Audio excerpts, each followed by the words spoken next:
पुस्तक भगवान बुद्ध आणि त्यांचा धम्म, लेखक डॉ. बाबासाहेब आंबेडकर. धम्म म्हणजे काय? जीवन सुचिता राखणे म्हणजे धम्म. 1. जीवन सुचितेचे 3 प्रकार आहेत. देह शुचिता म्हणजे काय? 2. माणसाने हिंसा, चोरी आणि मिथ्याचार यांच्यापासून विरत होणे, याला देह शुचिता म्हणतात. 3. वाक् शुचिता म्हणजे काय? 4. वाक् शुचिता म्हणजे असत्य भाषणापासून विरत होणे. 5. आणि मनःशुचिता म्हणजे काय? 6. मनःशुचितेत भिक्षूला कामवासना झाल्यास कळते की आपल्यामध्ये वैषयिक कामवासना उत्पन्न झाली आहे, आणि जर तशी उत्पन्न झाली नसेल तर तेही त्याला कळते. त्याप्रमाणेच आता उत्पन्न न झालेली कामवासना कशी उत्पन्न होते आणि तशी उत्पन्न झाल्यावर तिचा त्याग कसा करता येतो आणि अशा कोणत्या प्रकारे पुढे कधीही उत्पन्न होणार नाही, हे सर्व त्याला कळते. 7. त्याच्या ठिकाणी द्वेष, व्यापाद उत्पन्न झाल्यास त्याला कळते. त्याप्रमाणेच द्वेषाचा उद्भव, त्याचा त्याग आणि भविष्यात द्वेष कसा उत्पन्न होणार नाही, हे सर्व त्याला कळते. 8. त्याच्या ठिकाणी आळस, तंद्रा, स्टॅन, मृदू, उद्धटपणा, शंका, गोंधळ उत्पन्न झाल्यास त्याची त्याला जाणीव होते. त्याप्रमाणेच या सर्व मानसिक दुःस्थितीचा उद्गम कसा होतो, त्याचा त्याग कसा करता येतो आणि तद्विरहित चित्तस्थिती कशी साधायची असते, यांचे ज्ञान असणे म्हणजे मानसिक शुचिता. 9. जो काया वाचा मने शुद्ध पवित्र आहे, जो निष्पाप, स्वच्छ आणि पवित्रयुक्त आहे. 10. त्याला लोक निष्कलंक म्हणतात. ख. 1. शुचितेचे 3 प्रकार आहेत. कायेची, वाचेची आणि मनाची शुचिता. 2. कायेची शुचिता म्हणजे काय? 3. काय शुचितेत मनुष्य हिंसा, चोरी, काम, मिथ्याचार यापासून परावृत्त होतो, याला काय शुचिता म्हणतात. 4. वाक् शुचिता म्हणजे काय? 5. वाक् शुचिता म्हणजे असत्य आणि व्यर्थ बडबड यांच्यापासून दूर राहतो, त्याला वाक् शुचिता म्हणतात. 6. मनःशुचिता म्हणजे काय? 7. मनःशुचितेत मनुष्य लोभ आणि ईर्ष्या यापासून परावृत्त होऊन सम्यक दृष्टी धारण करतो, याला मनःशुचिता म्हणतात. शुचितेचे हे 3 प्रकार आहेत. ग. 1. 5 प्रकारच्या दुर्बलता आहेत, त्या साधनेला बाधक ठरतात, त्या कोणत्या? 2. जीवहिंसा, चोरी, काम, मिथ्याचार, असत्य भाषण, आळस वाढविणाऱ्या मद्याचे सेवन. 3. या 5 दुर्बलता साधनेतील अपयशाची 5 कारणे आहेत. 4. साधनेतील या 5 बाधा दूर केल्यावर 4 प्रकारच्या सावधानतेचा, स्मृती उपस्थानांचा मनात उद्भव घडेल असे वागले पाहिजे. 5. पहिल्या सावधानतेत भिक्षू ऐहिक जीवनातील सर्वसामान्य असा लोभ आणि असंतोष यावर विजय मिळवून प्रयत्नपूर्वक, जागरूकपणे आणि स्वाधीन चित्ताने कायेला ती केवळ काया असे मानून कायानुपश्यना करीत जीवन व्यतीत करतो. 6. वेदनांना त्या केवळ वेदना आहेत असे मानून वेदनापुषणा करीत जीवन व्यतीत करतो. 7. चित्त हे चित्त आहे असे मानून चित्तानुपश्यना करीत जीवन व्यतीत करतो. 8. चित्तात उत्पन्न होणारे विचार, धर्म ते केवळ चित्तधर्म आहेत असे मानून धर्मानुपश्यना करीत प्रयत्नपूर्वक, जागरूकतेने आणि स्वाधीन चित्ताने सर्वसामान्य लोभ आणि असंतोष यांच्यावर विजय मिळवितो. 9. जेव्हा साधनेतील 5 दुर्बलता दूर होतात तेव्हा 4 सावधानतांचा, स्मृती उपस्थानांचा उदय होतो. घ. 1. घात, अपयश 3 प्रकारचे आहेत. शीलघात, चित्तघात आणि दृष्टीघात. 2. शीलघात म्हणजे काय? जीवहत्या, चोरी, कामभोगासंबंधी मिथ्याचार, असत्य भाषण, निंदा, कटू भाषण, व्यर्थ बडबड हे सर्व शीलघातात अंतर्भूत होतात. 3. चित्तघात कोणत्या प्रकारचे असतात? 4. लोभ आणि दुष्टपणा हे चित्तघात होत. 5. दृष्टीघात कोणत्या प्रकारचे असतात? 6.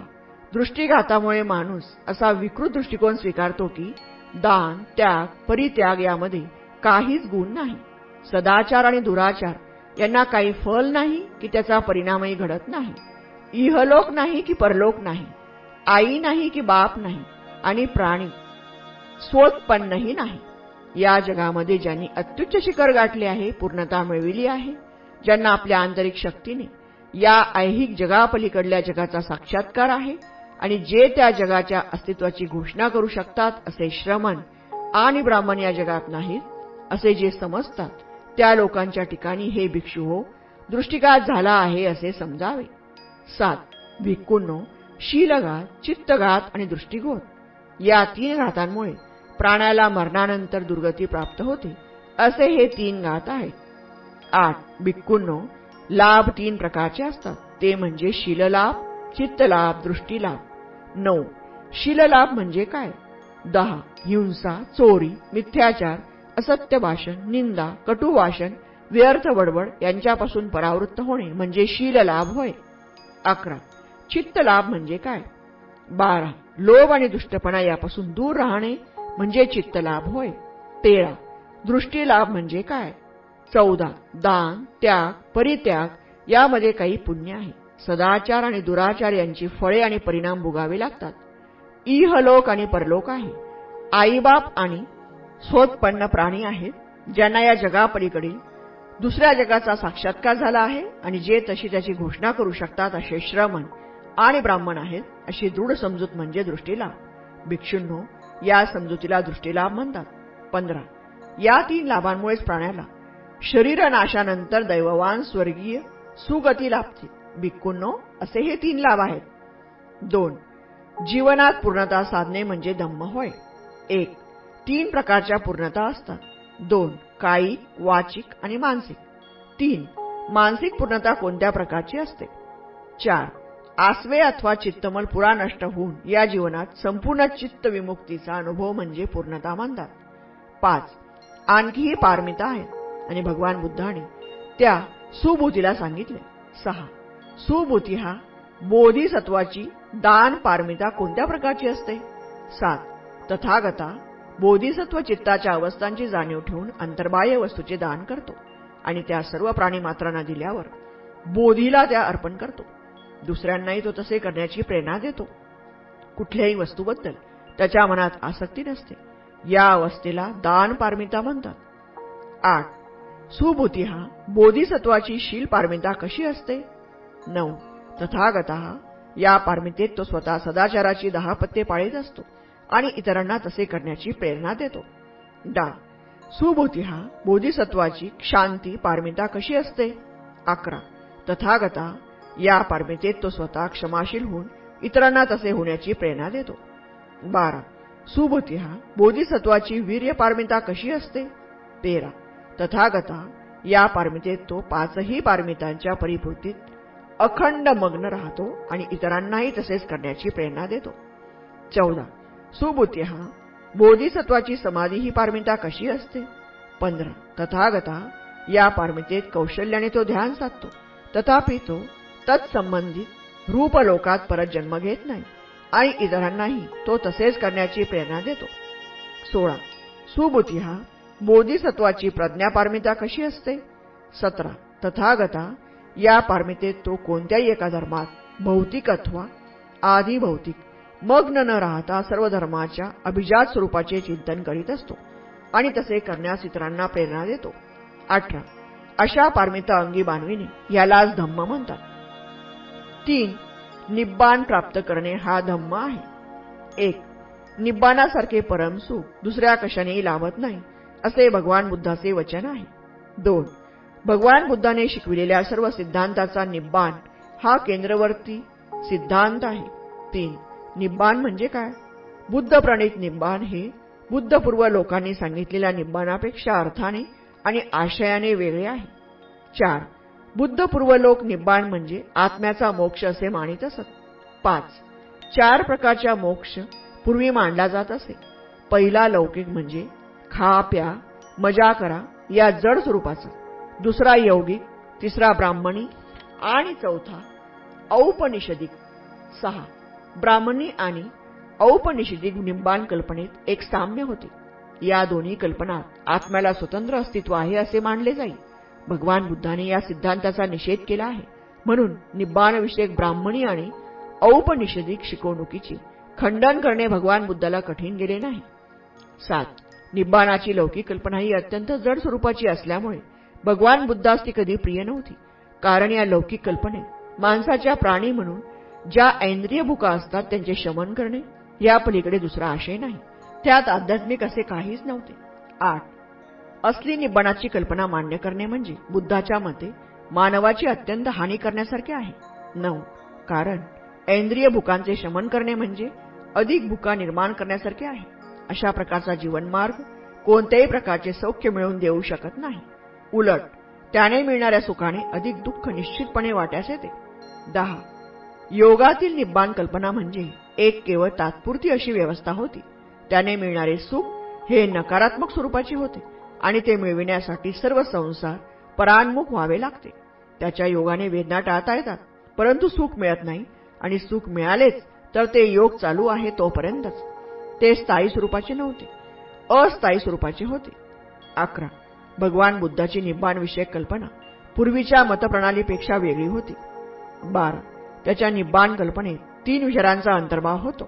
13. आत्म्याच्या मोक्षाऐवजी प्राण्याचे सुख हा एक विचार. 14.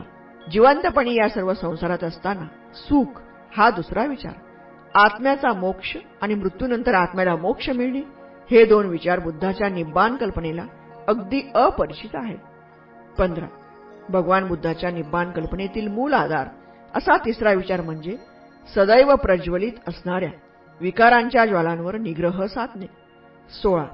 गयेत राहत असताना बुद्धाने भिक्खूंना जे प्रवचन दिले त्याचा मुख्य विषय राग आणि द्वेष हे प्रज्वलित अग्नीसारखे होत आहे. तो म्हणाला. 17. भिक्खू, अखिल संसार म्हणजे एक पेटता अग्नीच आहे आणि संसारातील कोणकोणत्या वस्तू जळत आहेत. 18. भिक्खूंनो, चक्षुरिंद्रिये हे पेटलेले आहे, रूप पेटलेले आहे, चक्षु संस्कार हे पेटलेले आहे, डोळ्यांनी होणारी जाणीव चक्षु संस्कार ही पेटलेली आहे. चक्षु संस्कारापासून उद्भवणाऱ्या सुखकारक, दुःखकारक, अदुःखकारक गोष्टी याही जळत आहेत. 19. आणि त्या कशामुळे पेटलेल्या आहेत. 20. त्या रागाग्नीने, द्वेषाग्नीने, मोहाग्नीने जन्म, जरा, मृत्यू, दुःख, दौर्मनस्य त्याप्रमाणेच उपायास आणि निराशा यामुळे जळत आहेत. 21. भिक्खूंनो, श्रोत्रेंद्रिय जळत आहे, शब्द जळत आहे, ज्ञानेंद्रिय जळत आहे, गंध जळत आहे, जीवा जळत आहे, रस जळत आहे, शरीर जळत आहे, चित्तातील संकल्प विकल्प जळत आहे. चित्त संस्कारापासून ज्या सुख वेदना, दुःख वेदना, अदुःख वेदना उत्पन्न होतात त्या सर्व वेदना जळत आहेत. 22. आणि या कशामुळे जळत आहेत. 23. त्या रागाग्नीने, मोहाग्नीने जन्म, जरा, मृत्यू, दुःख, दौर्मनस्य याप्रमाणेच उपायास त्यांच्यामुळे जळत आहेत. 24. हे जाणल्यावर भिक्षूंनो, प्रज्ञावान श्रेष्ठांच्या मनात उपेक्षा, विरक्ती उत्पन्न होते. या उपेक्षेमुळे त्यांच्या ठिकाणचे रागाग्नी आदी विकार मावळतात आणि विकाराच्या अभावामुळे तो मुक्त होतो आणि मुक्त झाल्यावर त्याला आपल्या मुक्तीची जाणीव होते. 25. निब्बाणामुळे सुख कसे मिळते या दुसऱ्या प्रश्नाचे उत्तर देणे आता आवश्यक आहे. 26. एक सर्वसामान्य समजूत आहे की माणसाला पुरेसे मिळाले नाही की तो दुःखी होतो, परंतु ही समजूत काही त्रिकाळ सत्य नाही. भोवती समृद्धी आणि संपन्नता असून सुद्धा मनुष्य दुःखी राहतो. 27. या लोभाचा परिणाम आहे आणि लोभ हा गरीब आणि श्रीमंत या दोघांच्याही जीवनाचा शाप आहे. 28. हा विचार भिक्खूंना दिलेल्या एका प्रवचनात भगवान बुद्धाने स्पष्ट केला आहे. 29. लोभाने लुब्ध आणि रागाने क्षुब्ध, मोहाने गुढ झाल्यामुळे माणसे स्वतःच्या व इतरांच्या दुःखाबद्दलचे विचार मनात घोळवू लागतात आणि त्यामुळे त्यांना मानसिक वेदना आणि पीडा अनुभवाव्या लागतात. 30. परंतु जर लोभ, राग, मोह यांचा पूर्ण उच्छेद केला तर माणूस स्वतःच्या दुःखाने दुःखी होत नाही, त्याचप्रमाणे दुसऱ्याच्या दुःखाने दुःखी होत नाही अथवा मानसिक वेदना आणि पीडा अनुभवत नाही. 31.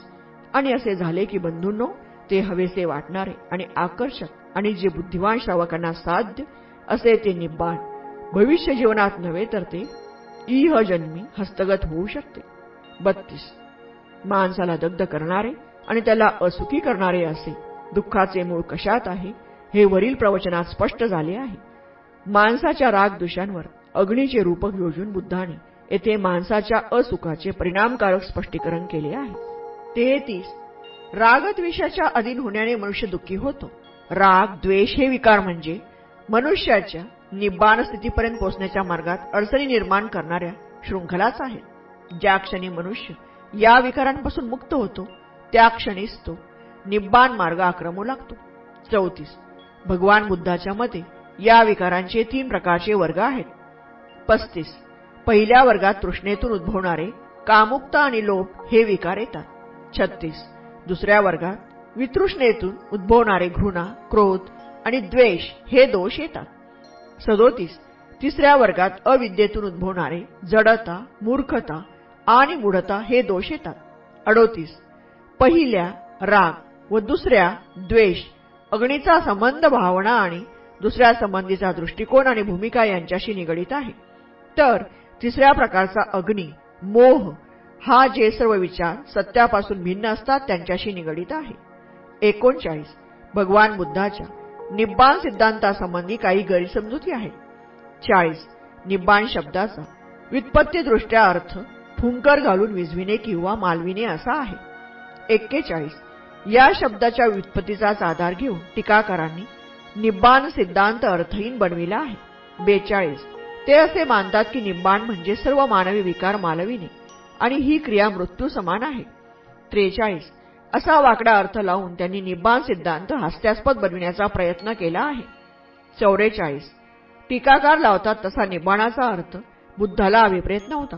हे जे कोणी अग्निप्रवचनाचा अग्निस्कंधोपम सुक्ताचा भाषादृष्ट्या अभ्यास करतील त्यांच्या लक्षात येईल. 45.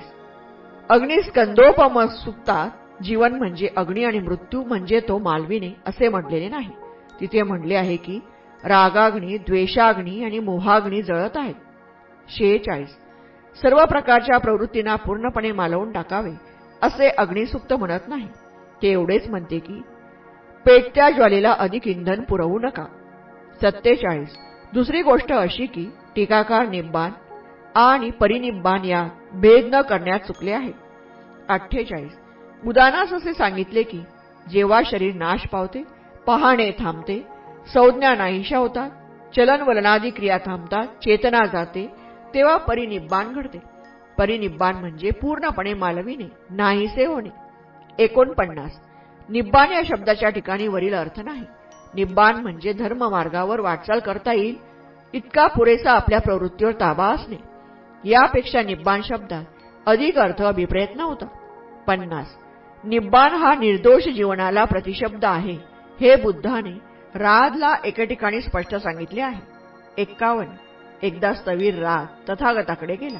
तथागतांना अभिवादन केल्यावर त्यांच्या समीप बसून त्याने विचारले, भगवान, निब्बाण म्हणजे काय?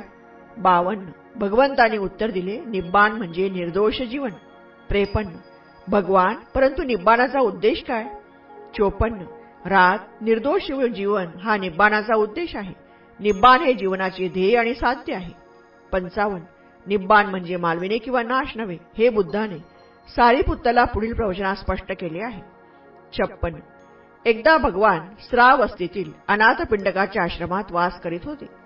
सारीपुत्तही त्यावेळी त्या ठिकाणी राहत होता. 57.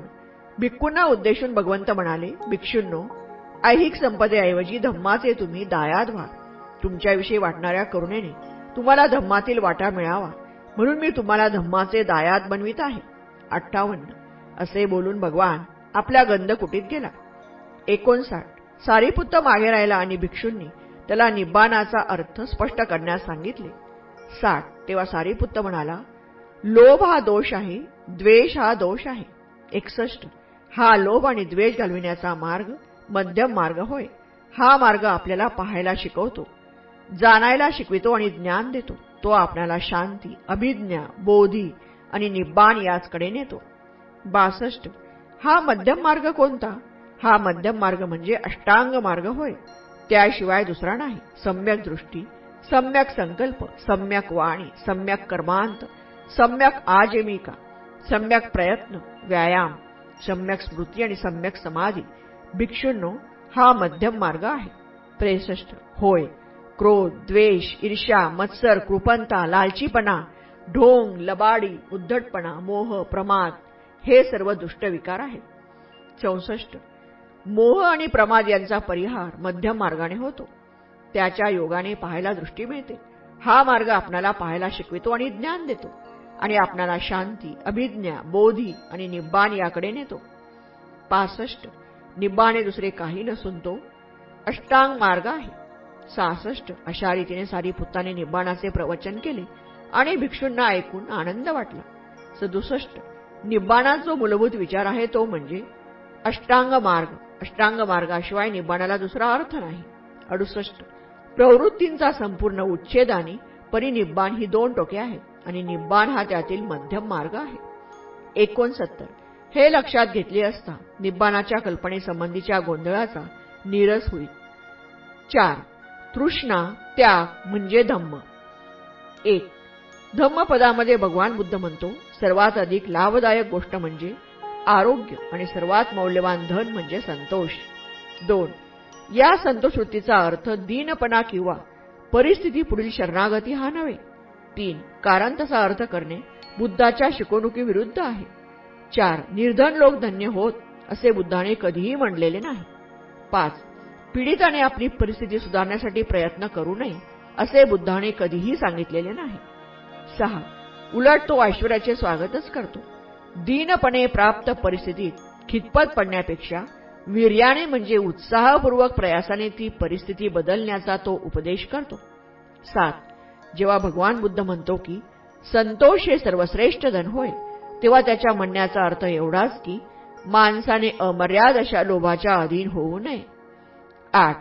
भिक्खू रथपाल म्हणतो, माझ्यासमोर कित्येक श्रीमंत मनुष्य आहेत की ते मूर्खपणाने यात किंचितही दान न करता केवळ धन जमविण्याच्या उद्योगात गर्क असतात. त्यांची तृष्णा कधीही शमत नाही. ज्या राजांची राज्ये समुद्रापर्यंत पसरलेली असतात त्यांच्याकडे पाहावे तर ते आपले साम्राज्य समुद्रापलीकडे फैलावण्यासाठी सारखे धडपडत असतात. प्राप्त आहे त्यापेक्षा अधिक प्राप्त व्हावे अशी इच्छा करीत राजे आणि त्यांची प्रजा या पृथ्वीतलावरून नष्ट होते. पाहिजे होते ते मिळाले नाही या विचारातच त्यांचा देहत्याग घडतो. कामभोगाचे पुरेपूर माप कोणाच्याच पदरात पडत नाही. 9. महानिदान सूत्रात भगवान बुद्धाने आनंदाला लोभ संयमनाची महती सांगितली आहे. तेथे तो म्हणतो, 10. आनंद लाभाच्या इच्छेने तृष्णा निर्माण होते आणि जेव्हा त्या इच्छेने मालमत्ता मिळविण्याच्या इच्छेत पर्यावसन होते आणि जेव्हाही स्वामित्वाची इच्छा मिळवलेले हातातून निसटू द्यायचे नाही असा चिवटपणा धारण करते तेव्हा त्या इच्छेचे लोभात रूपांतर होते. 11. लोभ अथवा अमर्याद धनसंग्रहाच्या इच्छेसंबंधी सतत सावध राहिले पाहिजे. 12. ही तृष्णा किंवा हा लोभ आक्षेपार्ह का समजायचा? याचे कारण बुद्ध आनंदाला सांगतो ते असे की पुष्कळच वाईट आणि दुष्ट गोष्टींचा त्याच्यापासून उद्भव होतो. मारामारी, आघात, झगडे, वाद प्रतिवाद, भांडण, निंदा, असत्य या सर्वांचे मूळ तृष्णा अथवा लोभ यात आहे. 13. वर्ग कलहाचे हे यथातथ्य विश्लेषण आहे यात शंका नाही. 14. म्हणूनच भगवान बुद्धाने लोभ आणि तृष्णा आपल्या काबूत ठेवली पाहिजे या शिकवणुकीवर भर दिला. 5. सर्व संस्कार अशाश्वत आहेत असे मानणे म्हणजे धम्म. 1. अनित्यतेच्या सिद्धांताला 3 पैलू आहेत. 2. अनेक तत्वांनी बनलेल्या वस्तू अनित्य आहेत. 3. व्यक्तिगत रूपाने प्राणी अनित्य आहे. 4. प्रतित्य समुत्पन्न वस्तूचे आत्मतत्व अनित्य आहे. 5. अनेक तत्वे मिळून बनलेल्या वस्तूंची अनित्यता बौद्ध तत्वेता असंग याने चांगल्या प्रकारे स्पष्ट केली आहे. 6. असंग म्हणतो, सर्व वस्तू या हेतू आणि प्रत्यय यामुळे उत्पन्न होतात. त्यांना त्यांचे असे अगदी स्वतंत्र अस्तित्व नसते. हेतू प्रत्ययांचा उच्छेद झाला की वस्तूंचे अस्तित्व उरत नाही. 7. सजीव प्राण्यांचे शरीर म्हणजे पृथ्वी, आप, तेज आणि वायू या 4 महाभूतांचा परिणाम होय आणि या 4 भूतांचे पृथक्करण झाले की हा प्राणी म्हणून उरत नाही. 8. अनेक तत्वे मिळून झालेली वस्तू अनित्य आहे या वचनाचा अभिप्राय वरील प्रकारचा आहे. 9. सजीव प्राण्याच्या अनित्यतेचे वर्णन तो नाही, तो होत आहे या शब्दात करता येईल. 10. या अर्थाने पाहिले असता जो प्राणी भूतकाळात जीवन व्यतीत करीत होता तोच प्राणी वर्तमान काळात असू शकत नाही आणि तोच प्राणी भविष्यकाळात असू शकणार नाही. भविष्यकाळी जो प्राणी असेल तो पूर्वी नव्हता आणि तोच आजही नाही. वर्तमानकाळी जो प्राणी आहे तोच पूर्वी नव्हता आणि पुढेही तोच असणार नाही. 11. थोडक्यात सांगायचे म्हणजे मनुष्य प्राणी हा परिवर्तनशील आणि संवर्धनशील आहे. आपल्या जीवनाच्या कोणत्याही 2 क्षणी तो तोच असू शकत नाही. 12. अनित्यतेच्या सिद्धांताचा 3रा पैलू सामान्य माणसाला समजायला कठीण आहे. 13. प्रत्येक सजीव प्राणी केव्हा न केव्हा तरी मरणार हे समजायला सोपे आहे. 14. परंतु तो जिवंत असताना सारखा बदलत आहे किंवा बनत आहे हे समजावयास कठीण आहे. 15. हे परिवर्तन कसे शक्य आहे? याला भगवान बुद्धाचे उत्तर असे, सर्वच अनित्य असल्यामुळे हे शक्य आहे. 16. याच विचारसरणीतून पुढे शून्यवादाचा उदय झाला. 17. बौद्ध शून्यवाद म्हणजे पूर्णपणे अनास्तित्ववाद नव्हे. त्याचा अर्थ एवढाच की ह्या ऐहिक जगात प्रतिक्षणी परिवर्तन चालू आहे. 18. शून्यतेमुळे सर्व अस्तित्व शक्य होते ही गोष्ट फार थोड्यांच्या लक्षात येते. शून्यतेशिवाय काहीही शक्य झाले नसते. सर्व वस्तूंच्या स्वभावाच्या अनित्यतेवरच इतर दुसऱ्या वस्तूंचे अस्तित्व अवलंबून आहे. 19. जर वस्तू सतत परिवर्तनशील नसत्या, नित्य व अपरिवर्तनशील असत्या, तर एका प्रकारापासून दुसऱ्या प्रकारात जीवनाचे जे उत्क्रमण आणि सजीव वस्तूंचा जो विकास चालला आहे तो त्याला मिळाला असता. 20. जर मनुष्य प्राणी मरणाधीन अथवा परिवर्तनशील नसता आणि एका स्थितीत तसाच राहिला असता तर काय परिणाम झाला असता? असे झाले असते तर मानवजातीची प्रगती खुंटली असती. 21. शून्य म्हणजे अभाव असे मानले असते तर मोठीच अनावस्था उद्भवली असती. 22. परंतु तसे मानलेले नाही. शून्य हा एक बिंदू समान पदार्थ असून त्याला आशय आहे, परंतु त्याला लांबी रुंदी नाही. 23. भगवान बुद्धाचा उपदेश असा की सर्व वस्तू अनित्य आहेत. 24. भगवान बुद्धाच्या या सिद्धांतापासून बोध काय घ्यावयाचा हा अतिमहत्वाचा प्रश्न आहे. 25. या अनित्यतेच्या सिद्धांतापासून असा बोध घ्यावयाचा की कोणत्याही वस्तूसंबंधी आसक्ती राखू नका. 26. लोकांनी मालमत्ता, मित्र इत्यादी संबंधी अनासक्तीचा अभ्यास करण्यासाठीच भगवान बुद्धाने म्हटले की सर्व वस्तू अनित्य आहेत. 6. कर्म हे जगातील नैतिक व्यवस्थेचा आधार आहे हे मानणे म्हणजे धम्म. 1. या पार्थिव जगात एक प्रकारची सुव्यवस्था आहे. खालील घटनांनी ती सिद्ध होते. 2. आकाशातील ग्रह गोलांच्या चलनवलनात गतीत एक प्रकारची सुव्यवस्था आहे. 3. ऋतुचक्रांमध्ये ही सुव्यवस्था आहे. 4. काही विशिष्ट व्यवस्थेनुसारच बीजांचे वृक्ष होतात, वृक्षांपासून फळ उत्पन्न होते आणि फळापासून परत बीज निर्माण होते. 5. बौद्ध परिभाषेत या व्यवस्थेला नियम म्हणतात. एकामागून एक सुव्यवस्थित निर्मिती दर्शविणाऱ्या नियमांना ऋतुनियम, बीजनियम असे संबोधितात. 6. समाजामध्येही याच प्रकारचा नैतिक क्रम आहे. तो कसा उत्पन्न होतो, कसा राखला जातो? 7. जे ईश्वराच्या अस्तित्वावर विश्वास ठेवतात त्यांना या प्रश्नाचे उत्तर देणे कठीण आहे. त्याचे उत्तर सरळ आहे. 8. ते म्हणतात संसाराचा नैतिक क्रम हा ईश्वराच्या इच्छेचा परिणाम आहे. ईश्वराने संसार निर्माण केला आणि ईश्वर हाच या संसाराचा कर्ता धर्ता आहे. तोच भौतिक आणि नैतिक नियमांचा कर्ता आहे. 9. त्यांच्या मते नैतिक नियम माणसांच्या भल्यासाठी असतात, कारण ते ईश्वरी आज्ञास्वरूप आहेत. आपल्या निर्मात्या ईश्वराची आज्ञा पाळणे त्यांना क्रमप्राप्त आहे आणि ईश्वराच्या आज्ञेच्या परिपालनाने हा नैतिक क्रम चालू राहतो. 10. जे नैतिक व्यवस्था ही ईश्वरी इच्छेचा परिणाम आहे असे मानतात त्यांचे विचार वरीलप्रमाणे असतात. 11. ही व्याख्या मुळीच समाधानकारक नाही, कारण ईश्वर हा नैतिक नियमांचा जनक असेल, या भौतिक नियमाचा आरंभ आणि अंत तोच असेल आणि माणसाला ईश्वराची आज्ञा पाळण्यापासून सुटका नसेल तर या संसारात इतकी नैतिक अव्यवस्था का आढळते? 12. या ईश्वरी नियमाच्या मागे असा कोणता अधिकार आहे? ईश्वरी नियमांचा व्यक्तीवर काय अधिकार आहे? हे संयुक्तिक प्रश्न आहे. परंतु जे लोक नैतिक व्यवस्था ही ईश्वरी इच्छेचा परिणाम आहे असे मानतात त्यांच्याजवळ या प्रश्नांना उत्तर नाही. 13. ही अडचण दूर करण्यासाठी हा सिद्धांत थोडा बदलला गेला आहे. 14. असे म्हटले जाते की परमेश्वराच्या आज्ञेने सृष्टी निर्माण झाली. हेही सत्य आहे की या सर्व विश्वाने परमेश्वराच्या इच्छेप्रमाणे व मार्गदर्शनाप्रमाणे आपल्या कार्यास आरंभ केला. हेही खरे आहे की त्याने त्या सर्व विश्वाला एकदाच कायमची गती शक्ती दिली आणि तीच त्या विश्वाच्या सर्व क्रियाशीलतेचे मूळ आहे. 15. परंतु या उपरांत ईश्वराने सृष्टीला प्रारंभी जे नियम घालून दिले आहेत त्या नियमानुसार कार्य करण्याचे स्वातंत्र्य बहाल केले आहे. 16. म्हणूनच नैतिक व्यवस्था ईश्वरी इच्छेनुसार घडत नसेल तर तो दोष सृष्टीचा, प्रकृतीचा आहे, ईश्वराचा नाही. 17. सिद्धांतात असा बदल करूनही वरील अडचण सोडविली जात नाही. या सिद्धांतातील बदलामुळे ईश्वरावर जबाबदारी नैतिक व्यवस्थेची फक्त पडत नाही, परंतु प्रश्न उरतोच की ईश्वराने आपल्या नियमाचे परिपालन करण्याचे सृष्टीवर, प्रकृतीवर का सोपवावे? असल्या गैरहजर ईश्वराचा उपयोग काय? 18. सृष्टीत नैतिक क्रम कसा राखला जातो या प्रश्नाला भगवान बुद्धाने दिलेले उत्तर अगदी भिन्न आहे. 19. तथागतांचे उत्तर सोपे आहे. ते असे: नैतिक व्यवस्था ही ईश्वर सांभाळीत नसून ती कर्म नियमाप्रमाणे सांभाळली जाते. 20. सृष्टीची नैतिक व्यवस्था चांगली असेल अथवा वाईट असेल, परंतु भगवान बुद्धाच्या मते ती माणसावर सोपविलेली आहे, इतर कोणावर नाही. 21. कर्म म्हणजे मनुष्याकडून केले जाते ते कार्य, आणि विपाक म्हणजे त्याचा परिणाम. जर नैतिक व्यवस्था चांगली असेल तर त्याचा अर्थ इतकाच की मनुष्य कुशल सत्कर्म करीत आहे. 22.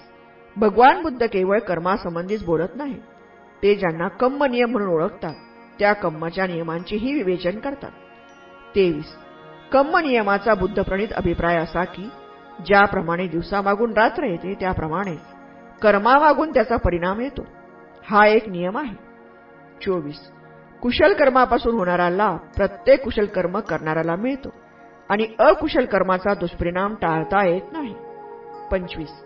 म्हणून भगवान बुद्धाचा उपदेश असे कुशल कर्म करा म्हणजे मानवतेला चांगल्या नैतिक व्यवस्थेचा लाभ होईल, कारण कुशल कर्मानेच नैतिक व्यवस्था राखली जाते. अकुशल कर्म करू नका, कारण त्यामुळे नैतिक व्यवस्थेची हानी होते आणि मानवता दुःखी होते. 26. हे शक्य आहे की कर्म आणि कर्माचा होणारा परिणाम या दोहोंमध्ये काही कालांतर असते, असे बहुधा घडते. 27. या दृष्टीने कर्माचे 3 विभाग करता येतात. 1. दिट्ठ धम्म वेदनीय कर्म, तात्काळ फळ देणारे कर्म. 2. उपपज्य वेदनीय कर्म, ज्याचा परिणाम फार कालांतराने होतो ते कर्म. 3.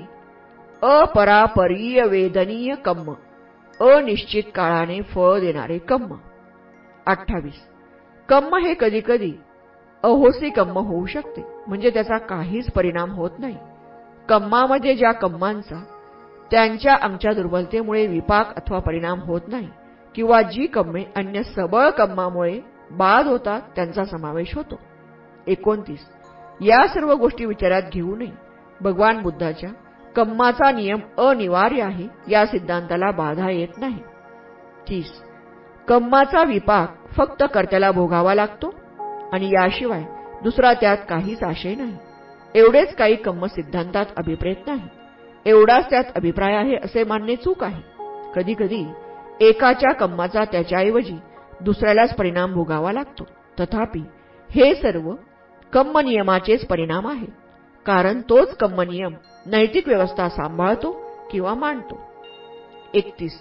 व्यक्ती येतात जातात, पण विश्वाची नैतिक व्यवस्था कायम राहते आणि त्याप्रमाणेच ही व्यवस्था बनविणारा कर्म नियमही अप्रतिहत राहतो. 32. याच कारणास्तव भगवान बुद्धाच्या धर्मामध्ये अन्य धर्मात ईश्वराला जे स्थान दिले आहे ते नीतीला प्राप्त झाले आहे. 33. वास्तव विश्वातील नैतिक व्यवस्था कशी राखली जाते याला भगवान बुद्धाने दिलेले उत्तर इतके सरळ आणि निर्विवाद आहे. 34. असे असूनही या उत्तराचा खरा अर्थ क्वचितच समजावून घेतला जातो. प्राया जवळजवळ नेहमीच त्याचा चुकीचा अर्थ लावला जातो, चुकीचा सांगितला जातो अथवा त्याची चुकीची व्याख्या केली जाते. नैतिक व्यवस्था कशी राखली जाते या प्रश्नाला उत्तर म्हणूनच भगवान बुद्धाने कर्मसिद्धांत मांडला. या सत्याची फारच थोड्यांना जाणीव असते. 35. तथापि कर्मसिद्धांत मांडण्यात बुद्धाचा हाच हेतू होता. 36. कर्म नियमाचा संबंध केवळ सर्वसाधारण नैतिक व्यवस्थेशी आहे, व्यक्तीच्या सद्भाग्याशी किंवा दुर्भाग्याशी त्याचा संबंध नाही. 38. या कारणास्तव कर्म नियम हा धम्माचे एक प्रमुख अंग आहे.